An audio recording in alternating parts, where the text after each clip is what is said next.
Curveball on the outside corner, called strike three. Seth Lugo, masterful on this Mother's Day. A career-high 12 strikeouts in a season-high 8 innings.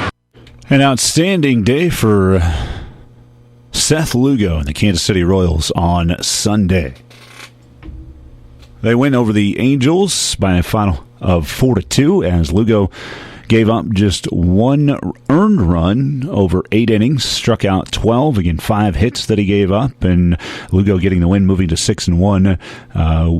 The Royals again winning 3 out of 4 from the Angels. Well, more on that coming up here on the Sports Ticket on Kitty Country 94. A lot to get to today as we'll hear from Linn, who retired from his positions as girls basketball coach and girls volleyball coach there at Smith Center, as well as teaching. So Linn has retired, and we played an interview with him on Friday after our sportscast. But for those that maybe hadn't seen it over the weekend online or listened to it on Friday, we are going to replay that interview here this morning. So be listening for that here once we round out and get done with the rest of the local sports notes. Again, welcome into the Sports Ticket, brought to you by Kiever Brothers Automotive in Beloit. They're your home team for fast and friendly auto repair. The high school spring sports season is rolling on. We'll touch upon regional golf and regional softball here today. Also, an area athlete has won an American Athletic Conference championship yet again. The NBA playoffs and NBA lottery from over the weekend, the NHL playoffs, and the Kansas City Chiefs know who their season opener will be against. And we'll talk about that coming up here on the Sports Ticket as well. First, let's get into high school sports here, where regional golf is taking place today and actually underway in some places already, which would be the case in Class 1A out of Atwood, as the 1A regional there is going on and teed off at 8:30 this morning. And just into the 1A regional there. And they do have some of the results already posted. You go to Acacia.org, or you can actually go to NCCastSports.com, click on the regional golf assignments, and then click on some spots. Some of these regionals will have a link that says scores, and just click on that, and you'll be able to follow along throughout the day as long as they update those. Again, the 1A regional at Atwood, Osborne is competing there. Looking forward to seeing how the Bulldogs can fare there in Class 1A. And then also the 3A regional in Norton, as Beloit is competing at that one from the area. Just underway here at 9 o'clock this morning. And also just underway at 9 o'clock, 2A at Hill City, where Smith Center is competing in that regional. So, again, those are the tournaments that are going on here today.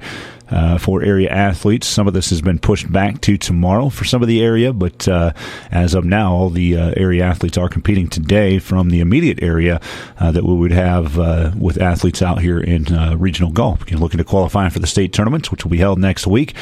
State golf is a 2-day event. And so these golfers today are looking to get out to the state tournament. 1A will be in Heston next Monday and Tuesday. 2A will be in Dodge City next Monday and Tuesday. Class 3A will be at Emporia. If you're wondering why I haven't talked about Sand Greens yet, because Sand Greens doesn't have regionals. All you got to do is shoot a 95 or better throughout the season, and you qualify for state individually. And then there's certain scores that teams need. The Sand Greens Championship, by the way, will be in Tipton coming up. That would be next Monday. So that's just a one-day event in the Sand Greens Championship on Monday in Tipton. So, again, no Sand Greens regionals. They used to have regionals, but I think the numbers went down, and then the scores kind of got a little bit higher, and it's just like, let's just do a qualifying score, and we'll have a state meet.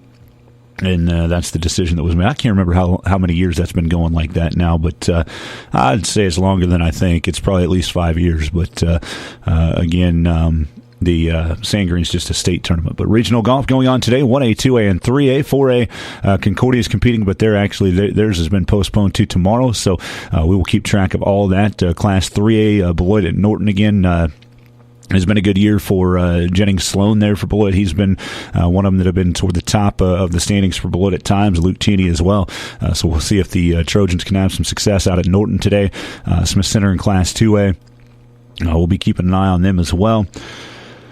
At the Hill City Regional that got underway here at 9 o'clock this morning, kind of looking at Smith Center and some of their top golfers. I'm trying to look here. at who they've got in. Dylan Tassel's had a decent season for Smith Center. He's probably the one that we're definitely looking at individually for Smith Center to have a chance to qualify for state, and we'll see how the team does there in that one today. And then again, 1A regional at Atwood. Osborne is competing there. Dawson Lance has had a pretty good season for the Bulldogs here on the golf course. We'll keep a look at all of the Osborne golfers. Clay Guttery's out there, as well as Hudson Walters, Cassie Kaiser competing out there today. I'm trying to make sure I don't leave anybody out. It looks like those are the four that are competing for Osborne, and it is at the 1A regional in Atwood today. So, again, golf regionals underway for 1A, Osborne at Atwood, Rawlins County. For 2A, Smith Center's at Hill City, and for 3A, Beloit is at Norton. Hopefully by the 5 o'clock sportscast today, we'll be able to tell you who we got qualified for state and what will be coming up next for them. Also, today, regional softball getting underway for Beloit and Sylvan Lucas. And the Beloit Lady Trojans have the number 3 seed. A little bit like baseball, they've been relegated to be on the road, even though they're a high seed here. They're in a neutral game, though. It's not a technical road game for the Beloit Trojans today in softball, as they have a neutral contest at Hoisington at the North Field. That'll be around 5:30 this evening for the Lady Trojans once they actually take the field. The first round matchup for Beloit will be against Plainville Stockton. Beloit is 16-7. Plainville Stockton coming in at 6-12. And actually it'll be a 4 o'clock start time. I was thinking of Sylvan Lucas in my head with that 5:30. It's about a 4 o'clock start here today for Beloit. And in the 3-6 matchup, and then following that will be the 2-seed Hoisington Central Plains against 7-seed Smoky Valley. Hoisington Central Plains 18-6. Then on the top side of the bracket at 4 o'clock, the Hoisington Southfield, Minneapolis, the number 4 seed against 5th-seed Ellsworth. Southeast Saline has the top seed at 19-3. They'll take on number 8-seed Russell, who has just one win this season, and that'll be 25 minutes after the 4 o'clock game there on the Hoisington Southfield. Again here today in 3A regional softball. Lady Trojans have had a solid season against 16-7 going into this regional tournament. So, again, we hope to be able to tell you a little bit about Beloit and have some good news for them tomorrow. The winners move on to the semifinals and finals, which will take place tomorrow in Hoisington. Again, Beloit and Plainville Stockton on the schedule here today. Has been some rain, so I'm constantly checking my phone to make sure these emails that come in aren't something about like a postponement or anything like that. Most of the rain has been kind of contained to this area and then moving east as well. It looked this morning like it was pretty clean out west to be able to do golf today anyway, and we'll see how softball goes as well. In Class 2 1A, the Sylvan Lucas Lady Mustangs. Sylvan Lucas is actually the host for the semis and finals coming up tomorrow. They're in Sylvan Grove, but today at 5:30, Sylvan Lucas will be at Hayes. Sylvan Lucas is 6-14. TMP is 18-8. TMP the 3 seed. Sylvan Lucas the 6 seed. Also today at 5:30, Ellis, the number 2 seed, hosting 7-seed Ellenwood. El Saline's the number 1 seed at home against 8-seed Sacred Heart at 5:30 this evening. And also at 4:30 this afternoon, Little River, the number 4 seed, will take on number 5 seed Bennington in Little River. In that 2-1A softball regional, again, Sylvan Lucas, Sylvan Grove Fairgrounds will be the site for the semis and finals tomorrow. But first round games for at least this regional are actually at the higher seeds. So that's what's going on today in regional golf. Best of luck to all the area teams competing today. I said regional golf, I meant regional softball. But again, best of luck to all the area teams competing today. Regional softball and regional golf here, and then baseball will pick back up tomorrow for any teams that are left. Again, the immediate area teams really that we cover with Beloit and Sylvan Lucas Lincoln are both eliminated in the first round of regionals on Thursday last week, so their seasons have come to a close. So again, for all the latest there, visit ncksports.com. You'll be able to find the brackets for softball and baseball, and also the golf assignments for the regionals coming up here today. All right, before we get to Nick Linn, one other regional or local note, I should say. The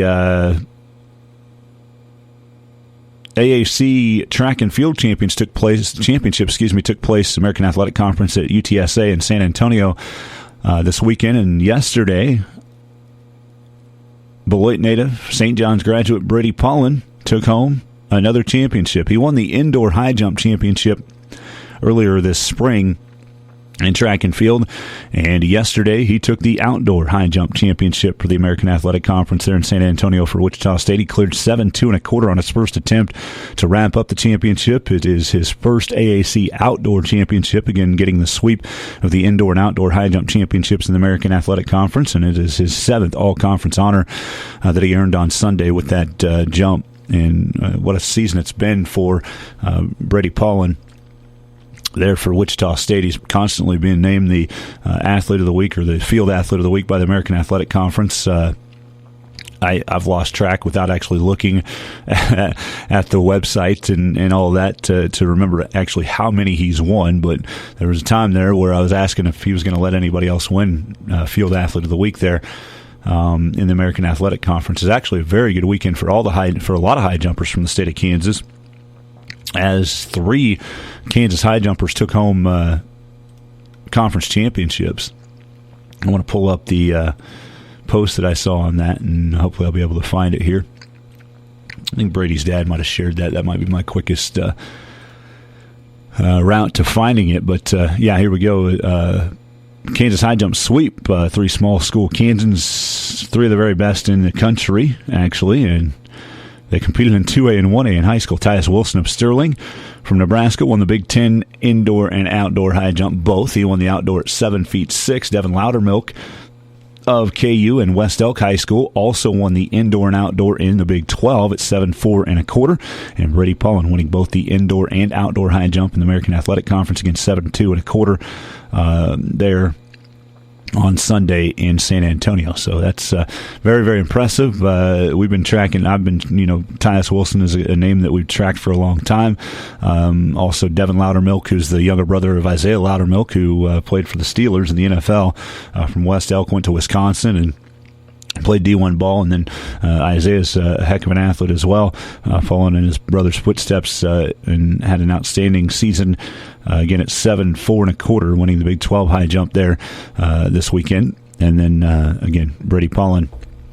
We've always tracked Brady here at Katy Country 94 and Z96 through the lake because he is a local. He's from Beloit, and again, a St. John's grad, and doing a lot of great things there, and has his entire career at Wichita State as a senior here this year. We'll see what Brady does moving forward, nationals and things of that nature. He did try to hit the automatic qualifying for Olympic trials mark, but he just missed on that. So still a great weekend, though, for Brady.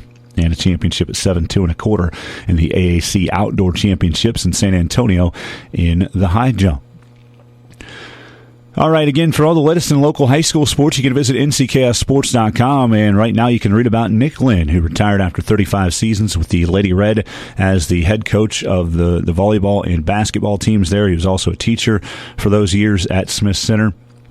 It was fun to have a conversation with Nick, and I'm going to play that here in a little bit, but actually, I'm gonna give you the numbers. I'm gonna play the interview, and then I'm gonna tell you a little bit more about Nick Linn, and that a celebration for him on Friday there in Smith Center that I was able to attend. I want to just say a little bit about that as well. But after 35 seasons leading the Smith Center Lady Red volleyball and basketball programs, Nick Linn announcing his retirement from coaching and teaching with USD 237. He came to Smith Center in 1989 after coaching 3 seasons of high school sports there.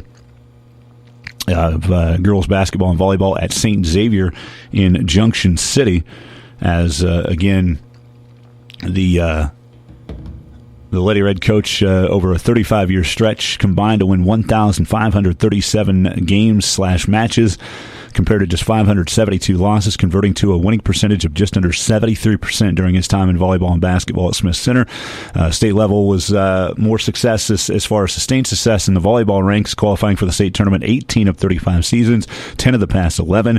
His overall record in volleyball, 1,043 and 349. He did tell me that he's tied for 3rd all-time in volleyball wins in the state of Kansas, so another note there. Smith Center also brought home 8 state trophies in that time, the pinnacle of the 2A state title in 2021. The Lady Red went went 43-2 and picked up a straight set win over Hillsboro for the championship. From 2020 to 22, the Lady Red made it to the state championship 3 straight times, finishing second to Heritage Christian in 2020 and second to Hillsboro in a rematch in 2022 after beating them in 21. This past season, the Lady Red went 39-6. They finished third in 2A, bringing home the third-place trophy as well in 1999, 2003, 2011, and 2018 for Smith Center. On the basketball court, Linn's teams compiled the record of 494 and 223. They made it to the state tournament 6 times, bringing home 5 trophies. A run from 1999 to 2002 saw the Lady Red in the 3A state title game 3 times. They finished as runner-up in 99, 2000, and 2002, but they broke through on the hardwood with a 2A state title in 2013 and the 63-55 win over Jefferson County North.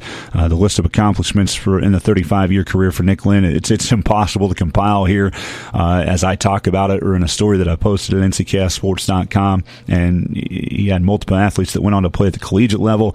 2 of them that you can think of that were D1 basketball players. Dana Finch played at Creighton from 2000 to 2004, and after a couple seasons at Hutchinson Community College, Sidney Benoit played 2 seasons at Kansas there in the late 2000s. Actually, it would have been in the mid-2000s, 2010s, I should say, for Sidney Benoit. So, again, couple D1 athletes, but he had countless other female athletes that played at the NCAA Division II, NJCAA, NAIA. He's got more going to the NAIA right now, or NCAA Division II, NJCAA. I mean, there's a long list of athletes that Nick Linn has impacted and helped to success, not only, I'd say, in their athletic careers, but in their lives. And you can see that. It's not hard from the outside looking in of what the impact was that Nick Linn had on Smith Center athletics. And I'm going to talk a little bit more about that coming up after we play this interview. But if you missed it on Friday, we had it after our sportscast, and we've had it online. But I figure this is an opportunity for people to hear it again here on the Sports Ticket. Nick Linn retiring as the head volleyball and basketball coach and a teacher at Smith Center, and it was a joy to chat with him one last time. And here's that interview on the Sports Ticket on Katy Country 94. Enjoy this. And welcome back here on Katy Country 94, a Sports Ticket special, as we're joined by Nick Linn, the Smith Center Lady Red coach for the past 35 seasons. And Nick has officially announced his retirement as the coach and teaching and everything like that. So first of all, Nick, thanks for taking a little time to chat with us about your career. I just want to get this first part out of the way first, and then we'll talk about your time at Smith Center, because it was a great career that you did have. But as you look at it right now, why did you feel like now would be the good time to step away and now enjoy your retirement? Yeah, based on kind of how things have gone the last year or two with, physically, it's just harder to get the energy needed to I think, to keep a program running. This past year has been kind of tough because I don't have that energy I used to have. I have the love for it. I still have that, and the kids are awesome. But I don't know if I keep going. I'm not sure I'm doing justice. And it's like then on top of that, even more important than that, I've got grandkids that are just really want me to, spend some time with them, and that's what I want to do. And so I think, to me, the timing is kind of good. I'm going to really miss everything about Smith Center, everything about the coaching and the teaching part of it. But as I think along, I think it's the right time. 35 seasons at Smith Center. You had 3 before that at Junction City and at St. Xavier there, coaching and right out of college at K-State there. So you've had 38 years of coaching experience. How hard is it to believe that you won't be picking up the whistle then next year? Have you even processed that part of it? I'm trying to process that. It's been tough. I spend time like in the evenings up there jogging sometimes, and I look in the hallways and I'm jogging, and I look on the walls and see some of the things we've accomplished, and at those points I wonder where time went, and even at those times, as you keep going, you think you're going to do it forever. And as this particular year came along, and it just came in really important for me to maybe think about quitting and moving on.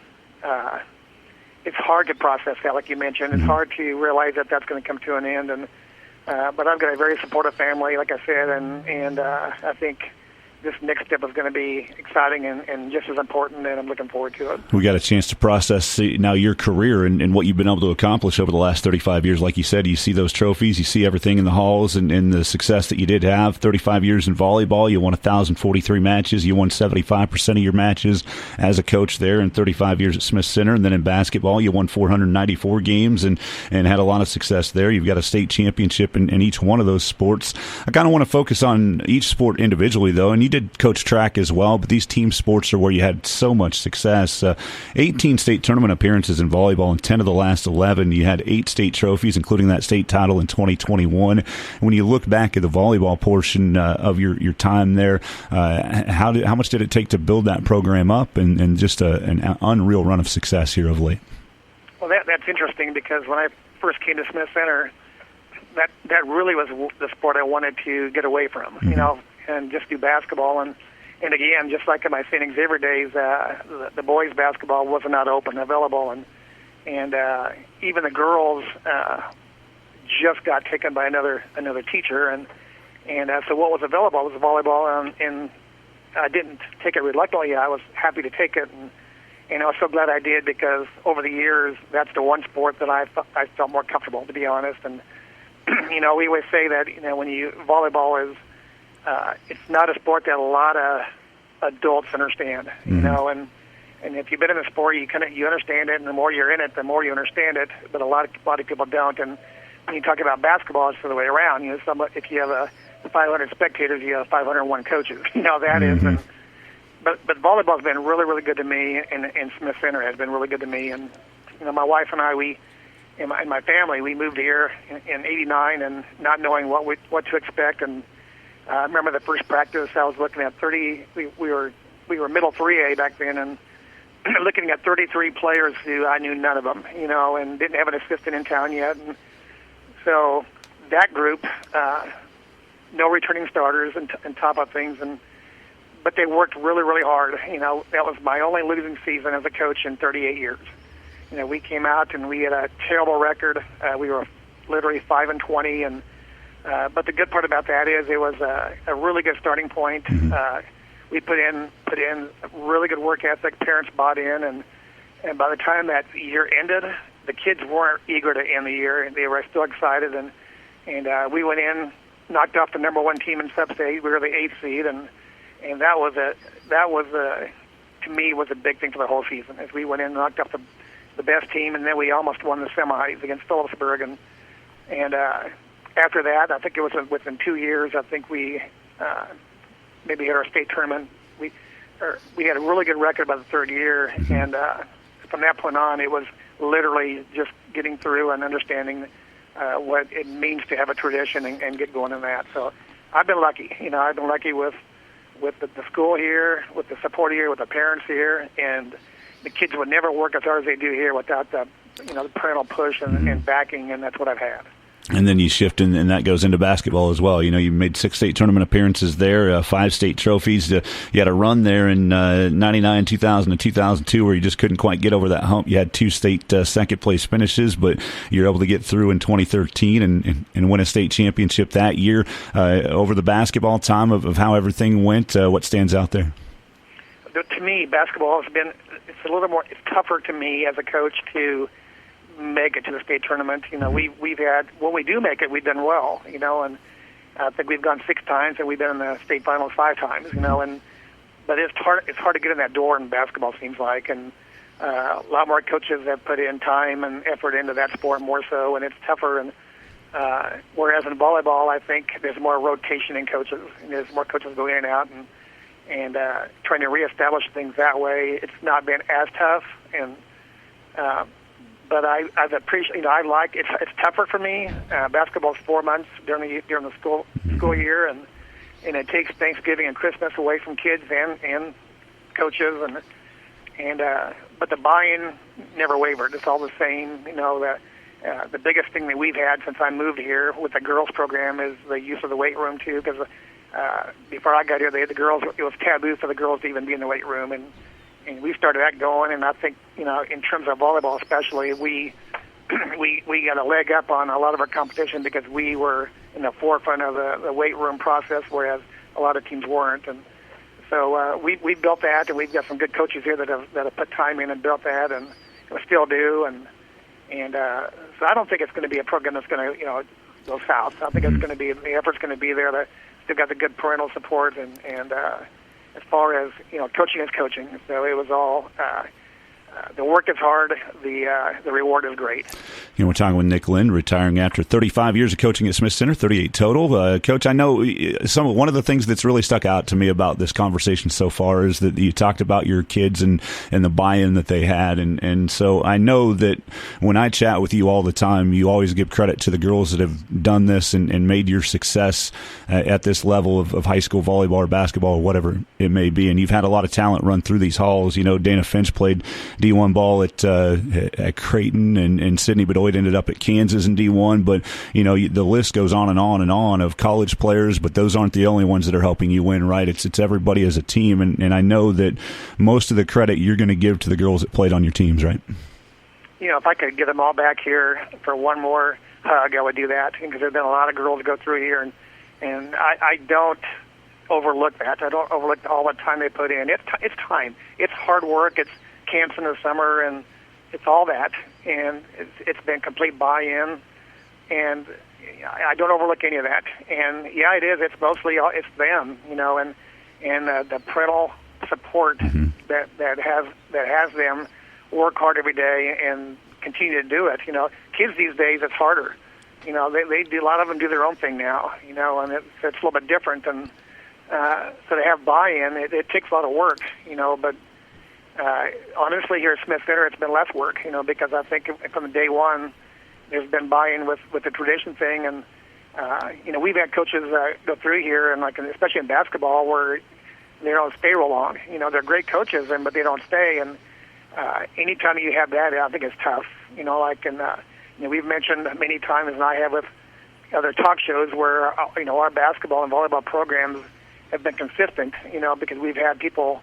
And my assistant, Denise, Kattenberg, and we've been here for a long time. Mm-hmm. And before her, it was Heather Sass, and she was here for a long time. I've had no rotation in coaching staff, and that speaks volumes. Mm-hmm. And when you have kids, you have new coaches every third year. That makes it really tough.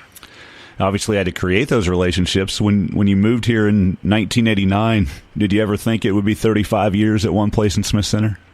I was hoping for 2 years. After that first year, that was tough, and I'm sure people second-guessed, because I came off a state finals team at St. Xavier before I came here and left some really good athletes behind, but it was worth, what we've been through here, in going through that first year, it made it easier, to get through that, and then the buy-in, honestly, and the kids' buy-in, and I haven't had to fight that. Mm-hmm. I went 35 years without fighting that, because it was young girls looking forward to playing in our programs. Then they get into our programs and they work hard. Then new young girls come in, and that's kind of how it's been. And it's gratifying. Again, Nick Linn here, retiring as coach of Smith Center Lady Red, and volleyball and basketball, and teaching too. But I'm sure you're sticking around. But with this platform right here, is there anything like some final parting shots from your coaching career, some final words that you would want to say to the community there in Smith Center? I just think you got to stick with it, because like I said earlier, it's tough now. It's really, to get into the coaching profession now, teaching too, it's not the same.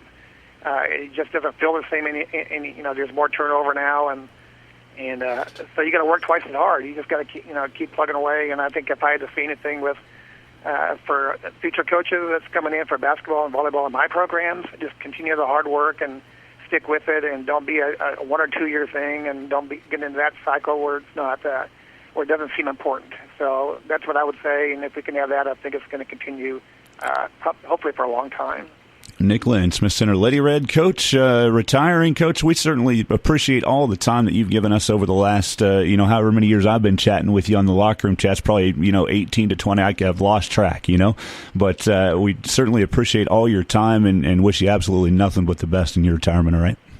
Well, you're a good guy. You've covered this for a lot of years, like you said, and we got a lot of people here that listen to you, and every time we do something here, you follow us and give us tapes of the games and stuff like that. And believe me, Dusty, we appreciate that. And And it's one of the things I'm going to miss a lot moving forward, not being able to be a part of that. But I want to thank you also. Appreciate it, Coach, and enjoy the retirement. Walk out in the sunset, right? All right. I appreciate that. Yeah, Nick Linn, the coach of the Smith Center Lady Red, retiring after 35 seasons. Welcome back in here on the live portion of the Sports Ticket on Katy Country 94. Again, it's brought to you by Kiever Brothers Automotive in Beloit. I do want to touch real quick upon the back end of this on the Nick Linn story, because what I said there at the end, I don't remember exactly when we started doing locker room chats. I know when Wade moved here and we started kind of getting that in and doing coaches interviews every week, and Smith Center was on the list. So during basketball season, I would talk with Coach Linn every week, and then in that kind of developed into being able to have some opportunities to cover the Lady Red, whether it be at state basketball or whether it be at state volleyball, and it's been special for me to cover the Lady Red, and honestly covering Smith Center's volleyball runs here over the past whatever.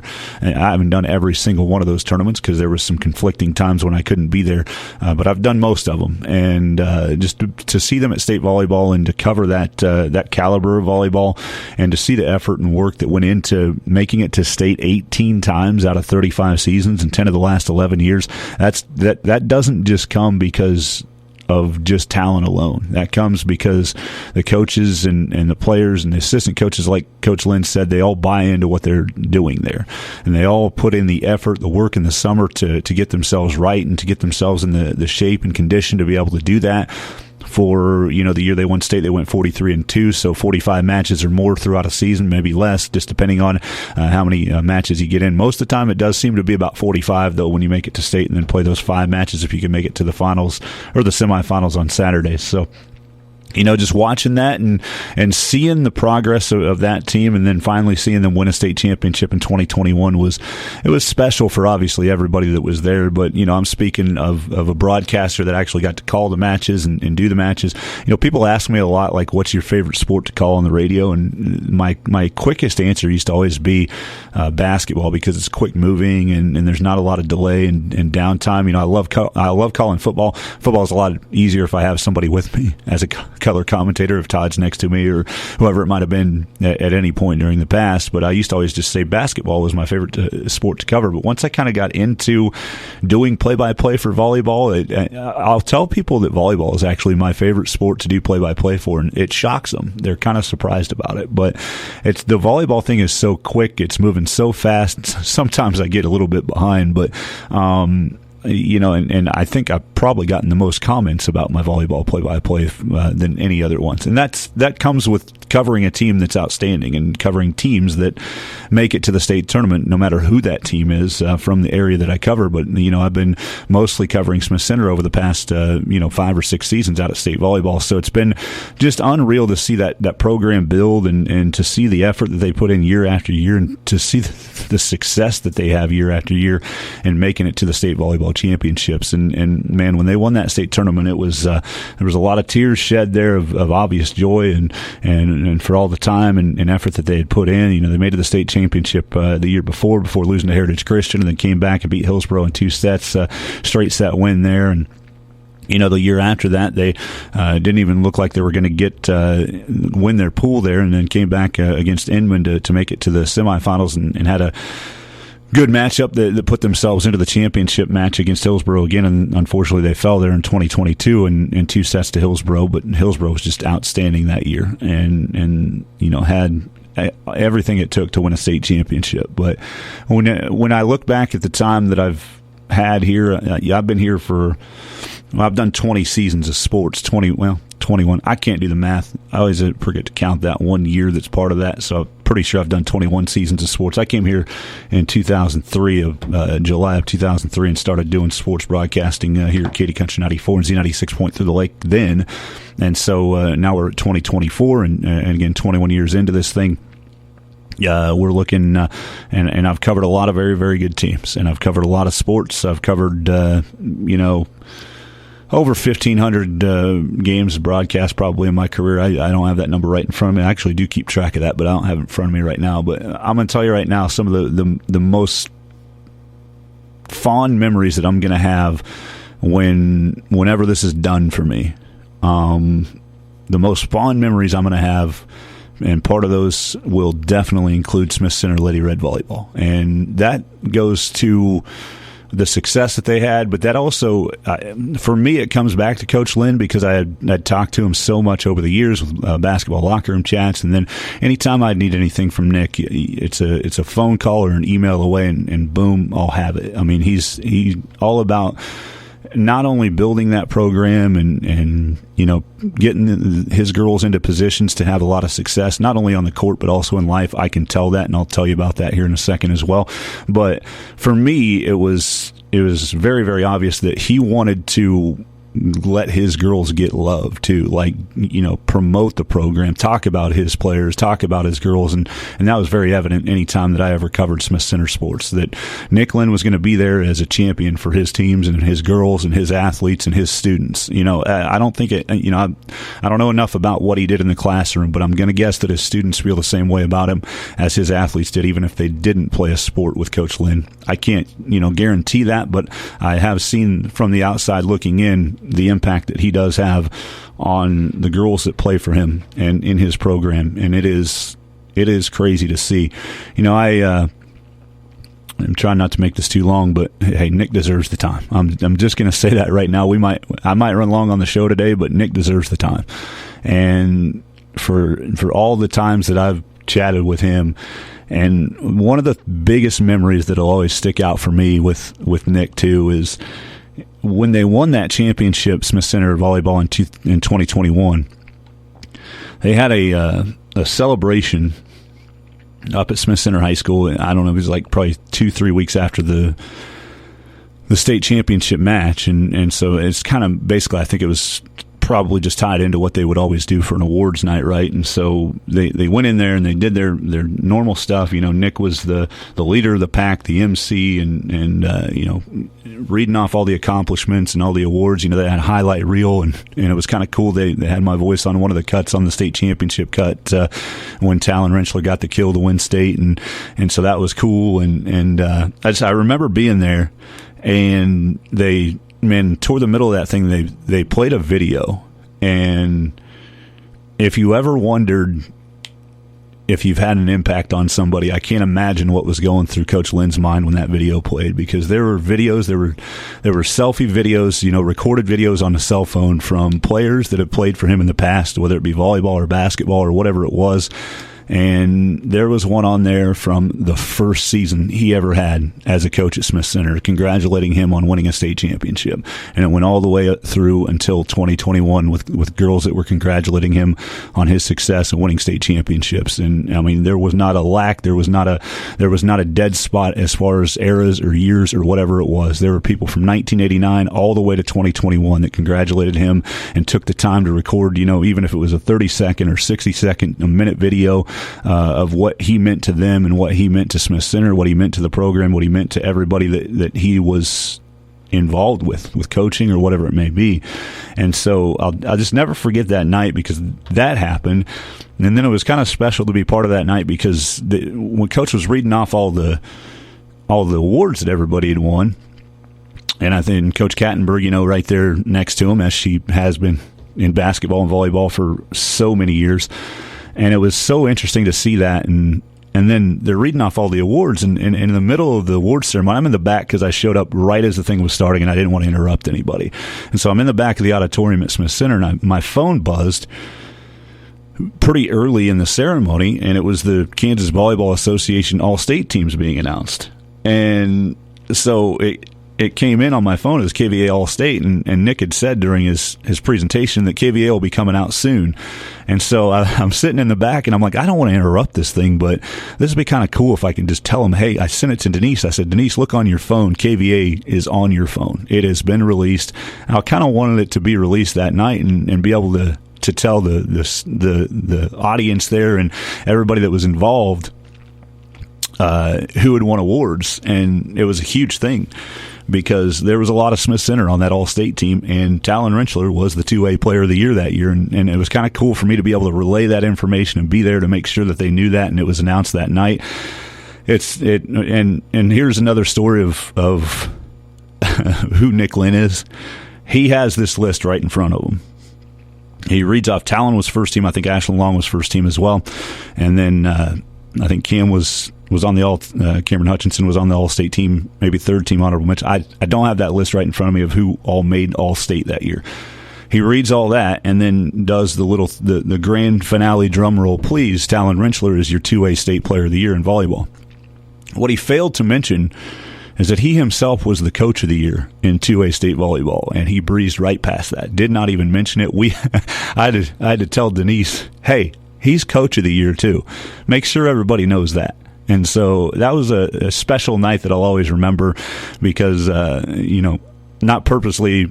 It is kind of selfish for me that I remember it because I had something to do with that KVA state part of it, but it was just kind of cool to be a part of all that and be able to say, hey, oh, by the way, here's the KVA All-State team, so y'all don't have to wait another day to find it and see it. And also, I was going to release it anyway later that night on the website, so they would have found out. But it was cool to be there that night and be a part of it. And, those are the memories that I'll always have, and covering that team at state volleyball.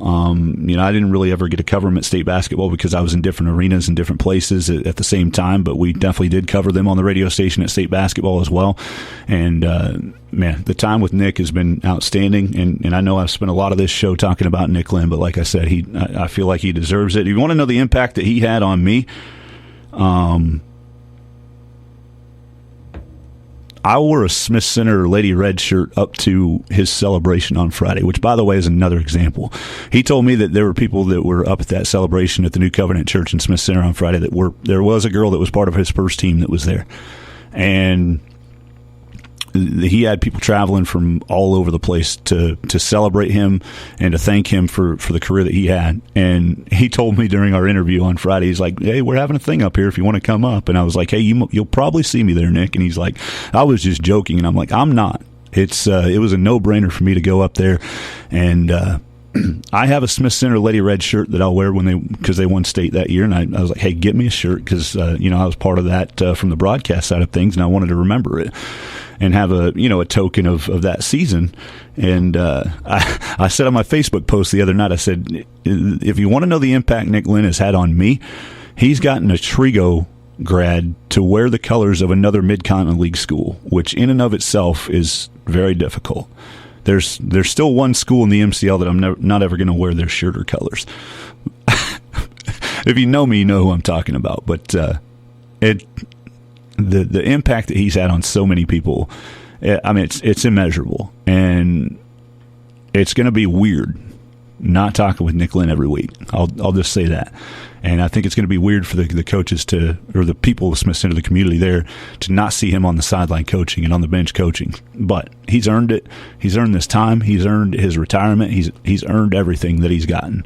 And it is going to be interesting to see what Smith Center is moving forward. They are, from my understanding, his successors will be named tonight. I have an idea of who those people are going to be, but I'm not going to say that publicly yet because I don't even know if that's going to be official tonight or not. But anyway, once we know all that, we'll definitely follow up on it as well. But the story right now is Nick Linn and his career. And again, from the bottom of my heart, I personally thank Nick for all of his help throughout the years and wish him nothing but the best in his retirement. So that's the Nick Linn segment of the show.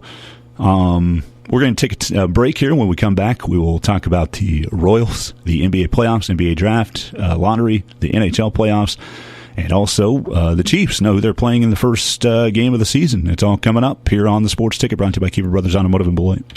Does your vehicle have a leak, squeak, or rattle? Is there an annoying warning light shining at you from the dash? I'm Elijah at Keefer Brothers Automotive in Beloit. If you have an automotive issue, don't just live with it because you're afraid of what it might cost to get it fixed. We offer a 15-minute no-wrench inspection for free, so you can get a professional opinion about your problem without spending a dime. Call or stop by today. We're happy to take a look at almost anything for free. That's Keefer Brothers Automotive just south of the courthouse in Beloit and online at KeeferBrothers.com.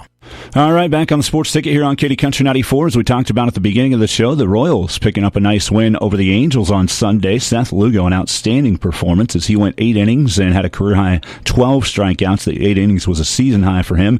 Gave up just 1 earned run on 5 hits and a 4-2 win for the Royals. They took 3 of 4 games in the end from the Angels, and this is Royals manager Matt Quatrero as he talked about Seth Lugo and the outstanding game that he had. You know, a lot of people talking at the beginning of the year like Cole Reagans might be a candidate for the Cy Young. Well, your Cy Young candidate right now for the Royals is Seth Lugo, and here's Matt Quatrero on his performance yesterday. It's incredible, just commanding the ball.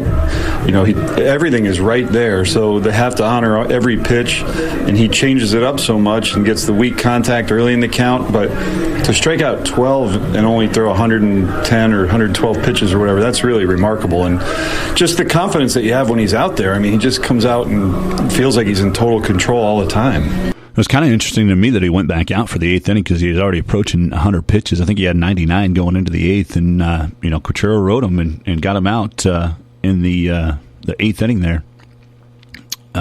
He got through 8, and the Royals win 4-2. So, again, great win for Kansas City. They scored all 4 of their runs in 1 inning there yesterday. Got all 4 of them in the 4th, and that lined up Lugo to improve to 6-1 on the season with that victory over the Angels. Look at the standings now. The Royals, with that win, are now 25-17, and believe it or not, they're half a game behind first place in the AL Central. The Cleveland Guardians are 25-16, 24-16 record for the Twins, who just by percentage points would be just ahead of the Royals. So the Royals technically are in 3rd place right now, but at 25-17, they would be a wild card team right now if you want to dream big and think about this team maybe making the postseason. Again, 25-17 mark for the Royals, as they are in technically 3rd place, half game behind, tied for 2nd, but they would be behind the Twins as far as the standings would be concerned if you broke it down into percentages. So they are on the road to start a 3-game series. They stay out west, though, in Seattle tonight. The Mariners are 22-19, and that's their opponent. Mariners are actually in first place, the AL West, half game ahead of the 22-20 Rangers. The AL East leader is Baltimore at 26-13, just ahead of 27-15 New York. The Yankees in 2nd place there in the AL East. NL East, Phillies are 28-13. Best record in baseball, I believe. Yep, that's the case. So Phillies are 2 games ahead of the Braves, who are 24-13. In the NL Central, the Brewers are 24-16, half game ahead of the 24-17 Cubs. The Dodgers 27-15 in the NL West are 5.5 ahead of the Padres in 2nd at 22-21. So that's an update on the Major League Baseball standings as we head into another week here today. Lost the ball with a turnover. Nice Denver D. Porter at the other end, and he tries and he gets it to go. Beating the clock. Court length. That's intercepted. Murray good at the goal. Got it! A big-time 3! It was a big-time 3, but it was way more than a 3. It was like 5, 6, maybe 7 feet past half court that he made the shot, and it was right in front of Kevin Harlan, too. It was funny to see the still and then the video as Murray got the steal and cashed a past half court shot right before halftime to put the Nuggets up 64-49. You can see Kevin Harlan calling the play, like basically screaming in Jamal Murray's face as Jamal Murray's like flexing in front of the TNT broadcast crew with Reggie Miller. You could hear Reggie Miller obviously in the background of that call as well. It's so funny to watch it, and it's those are the moments that have to be wild to be a broadcaster in those moments, and part of that, I've had somewhere, I'm calling a game where I know I had. I'll never forget when I was calling the state championship for the St. John's Tipton basketball team back in 2014, and I was reading off starters, and in full disclosure, I had cousins that played on that team, so I knew all the kids, and it's a lot of those guys I actually consider friends to this day. But it was so funny because I was like getting ready to do I was reading off my starters actually in my pregame show, and they were doing the starting lineups or they had actually just finished the starting lineups, and they're getting ready to go out on the court. And Connor Eilert, I see, has a fist out ready to fist bump me at the scorer's table. I'll never forget that. But those are some of those things when you're that close to the action that you get to be a part of. And so there's a couple things. I got hit in the head by a volleyball one time at state. John, I know John was listening earlier, and he tweeted about that after it happened. I know he remembers that, but.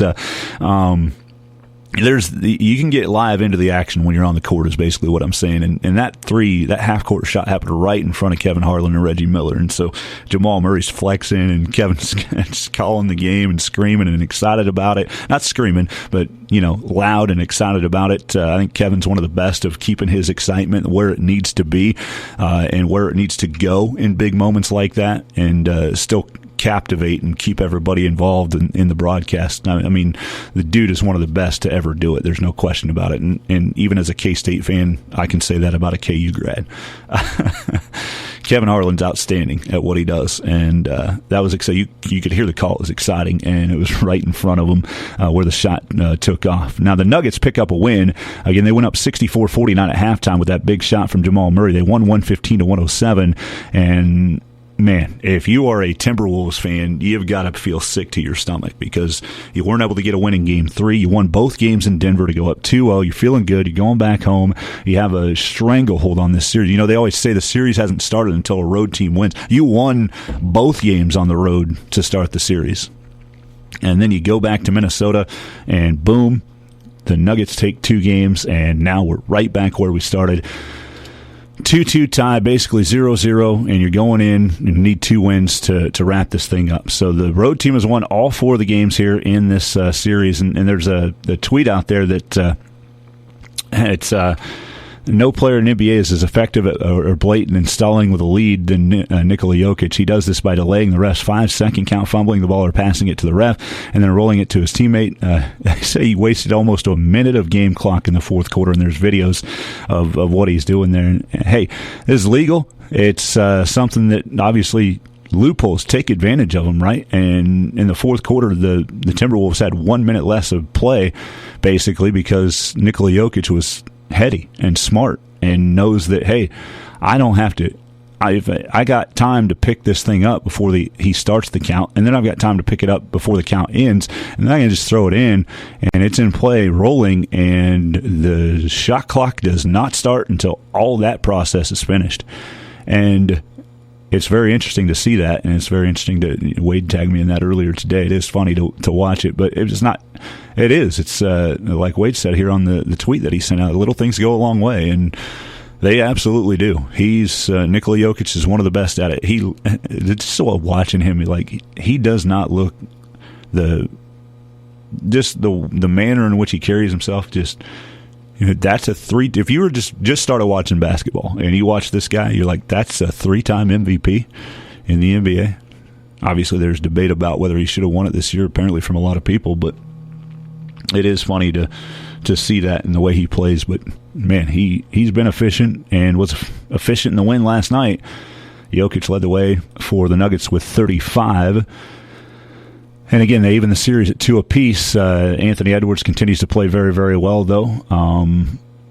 It'll be interesting to see what's going to happen here when this series goes back to Denver, which that will happen on Tuesday in Denver at 9:30.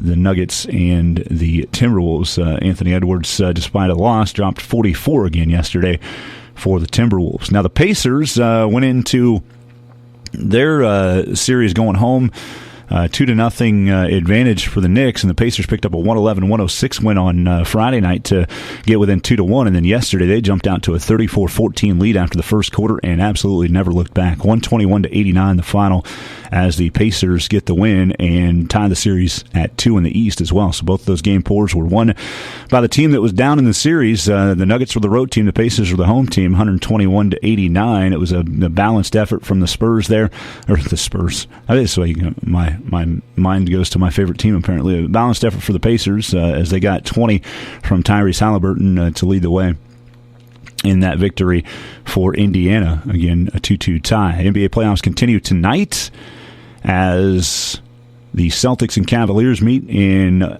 Cleveland. Boston leads that series 2-1. 6 o'clock start on TNT, and then at 8:30 on TNT, the Mavericks are leading the Thunder 2-1, and Game 4 is in Dallas at 8:30 here tonight. So the Thunder, the number 1 seed, I think they're in a situation where you probably want to get that win because you've lost home court advantage and now you're trying to gain it back.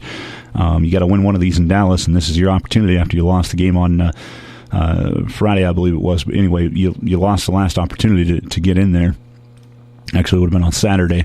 The Mavericks won 105-101. So Luka Doncic had 22 and 15 rebounds. But again, this is the one you got to win if you're the Thunder. I don't say you got to, but it's.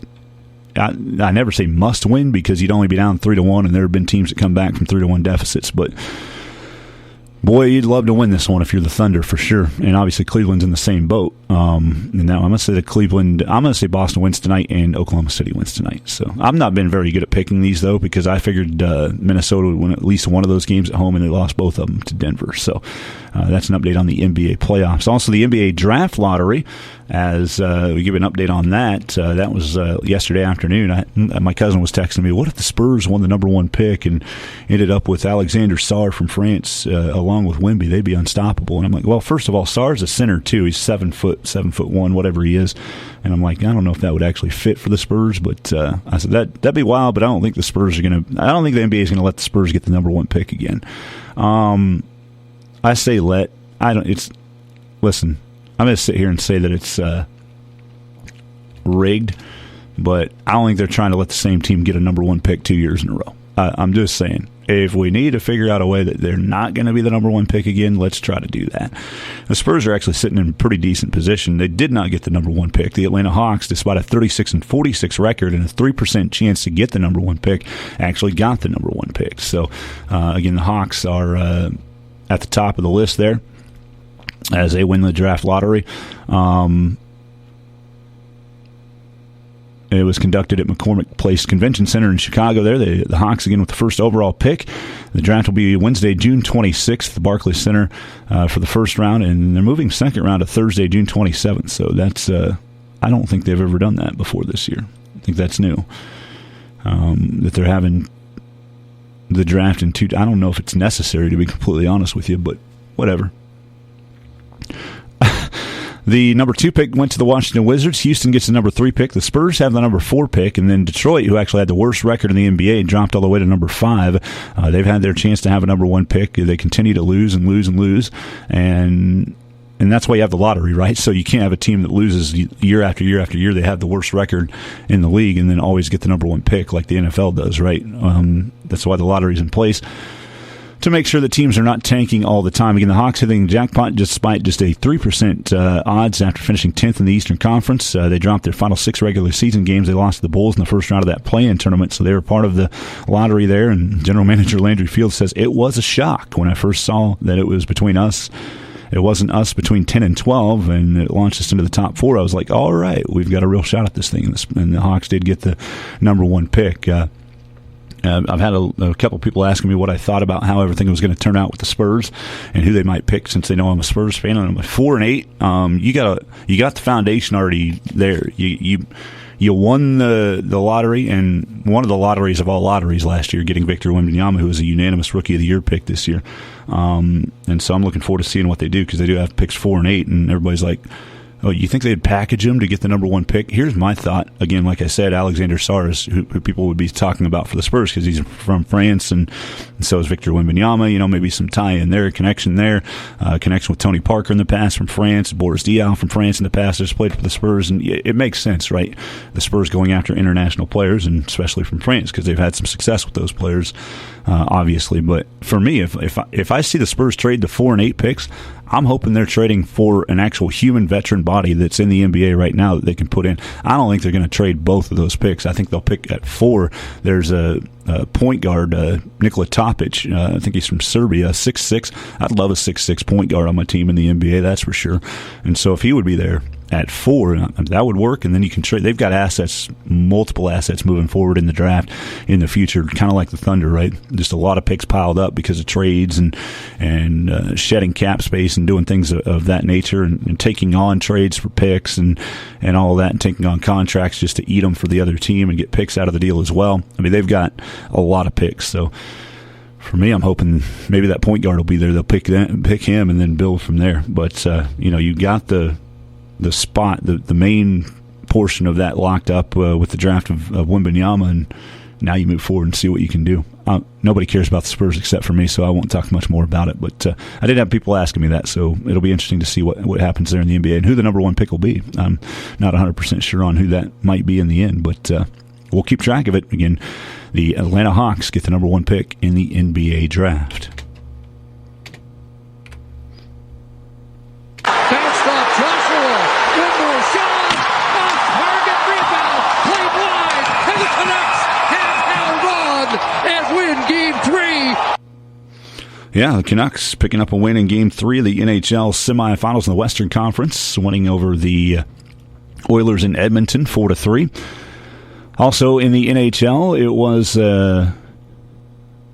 the Panthers, a 3-2 win in Game 4 over the Bruins in Boston to take a 3-1 lead. So that's an update on that. Tonight in the East, the Rangers have a chance to close out their series. They're up 3-1 over the Hurricanes. Game 5 in New York at 6 o'clock. And in the West, the Stars are up 2-1 on the Avalanche. Game 4 is at 8:30 tonight in Denver. So you can catch all that action in the Stanley Cup playoffs as well. I believe those games are on ESPN, but I want to make sure before I actually say it out loud, make sure I've got it right. Games tonight, Hurricanes, Rangers, 6 o'clock on ESPN, Stars, Avalanche, 8:30 on ESPN here tonight in Denver. So it's an update on the NHL playoffs. Finally, here in the sports ticket, the Kansas City, this came out early this morning. The Chiefs know who they're playing to start the regular season. And when you win a Super Bowl, it's pretty standard to play the opening night primetime Thursday night game, and it's pretty standard to have that at your home field. And that will be the case for the Chiefs at Arrowhead Stadium on September 5th, Thursday Night Football on NBC. The opponent, the Baltimore Ravens, a rematch of the AFC Championship game. Looking forward to that and seeing the Chiefs and Ravens open out the 2024 season.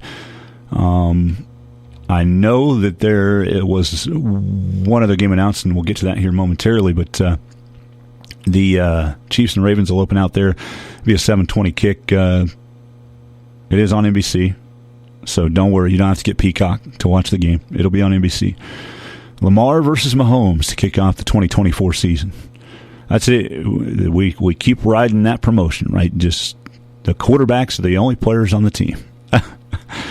It'll be interesting to see this game, though, obviously, to open out the season. There'll be overreactions if things don't go the right way. So, yeah. Chiefs opening with the Ravens at home. Stage is set, is what the Chiefs says. Chiefs Twitter says. They're in week 1. There was another game that's happening on Friday night that week in the season opener. I got to find that. I saw a tweet. I should have bookmarked it. Full schedule, by the way, is going to be released Wednesday on NFL Network at 7 o'clock. So you'll know who, where, when, what time, what network on some of those cases, where everything's going to be played. Adam Schefter. Friday, September 6th is the Packers-Eagles in Sao Paulo, Brazil. So, Not like we don't have enough going on Friday night, right? Let's Friday, September 6th, pretty sure is the first week of high school football in Kansas. I don't think there's a game on that last Friday of August. I'm pretty sure September 6th is the opening night of high school football. So, fun. Awesome. Probably going to be some college football games that night, too. Why not move the NFL to Friday night, too, right? Let's play every night of the week. Let's play a game. Let's go. Let's mess up schedules and weeks for all these teams and talk about how much we care about player safety to give them rest and time off and all that good stuff. But let's play on a Friday after a team played on a Sunday. Well, this is not going to be the case here.